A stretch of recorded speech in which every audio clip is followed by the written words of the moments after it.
नमस्कार, मी स्नेहल्स किचनमध्ये तुम्हा सर्वांचं खूप मनापासून स्वागत। तर आज आपण नारळी पौर्णिमा स्पेशल नारळी भात बघणार आहोत, एकदम साध्या सोप्या पद्धतीत। चला तर रेसिपीला सुरुवात करूया।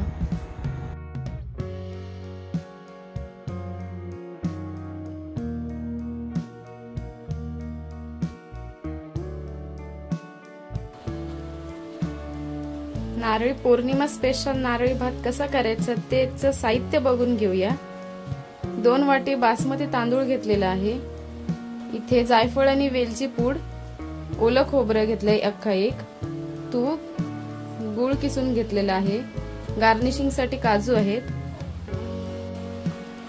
इथे ड्रायफ्रुट्स आहेत, काजू, बदाम आणि मनुका, आणि इथे आपले खडे मसाले, लवंग, हिरवी वेलची आणि दालचिनी घेतलेली आहे। कढईत 1-2 चमचे तूप घेतलेलं आहे, यातच खडे मसाले टाकून घेतले। भात उकळण्यासाठी पाणी गरम केलेलं आहे, त्यातच हे खडे मसाले टाकून घेऊया। बासमती राईस 3 ते 4 वेळा स्वच्छ धुवून पाण्यात टाकून घेतलं। चवीनुसार मीठ टाकून घेतलं। त्यात जसं आपण नेहमीप्रमाणे भात शिजवतो तसा शिजवून घ्यायचा आहे।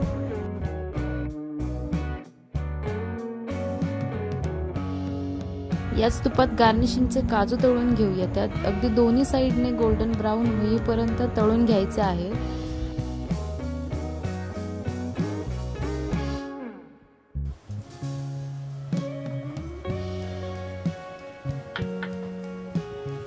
बाकीचे ड्रायफ्रुट्स तळून घेऊया।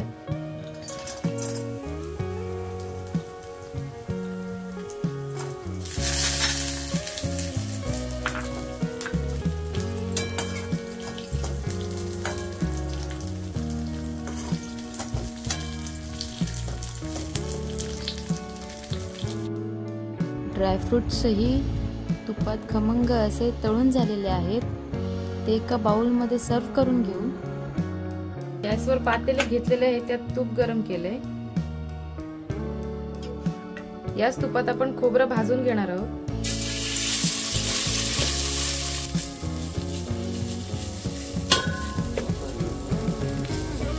तुपात खोबरं छान परतून झालेलं आहे, ते काढून घेऊया।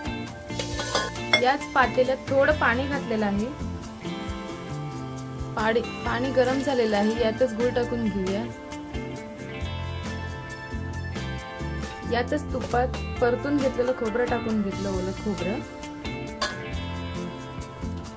पाण्यामुळे गूळ पटकन वितळून निघतो, त्यासाठी पाणी थोडंसं घालायचं।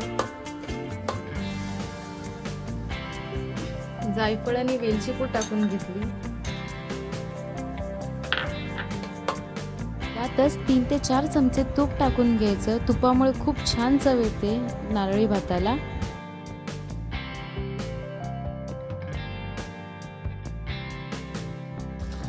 गूळ वितळलेला आहे, यातच ड्रायफ्रुट्स टाकून घेऊया, जे तुपात भाजून घेतलेले होते। यातच शिजवलेला भात टाकून घ्यायचा। सगळं व्यवस्थित मिक्स करून घ्यायचंय।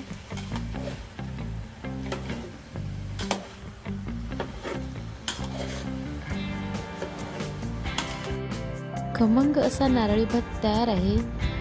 एका प्लेटमध्ये सर्व करून घेऊयात। ही रेसिपी तुम्ही नक्की ट्राय करून बघा, कशी वाटली ते कमेंट बॉक्समध्ये कळवा। ही रेसिपी आवडली असेल तर लाईक, शेअर, सबस्क्राईब करायला विसरू नका। भेटूया पुढच्या छानशा रेसिपीजमध्ये।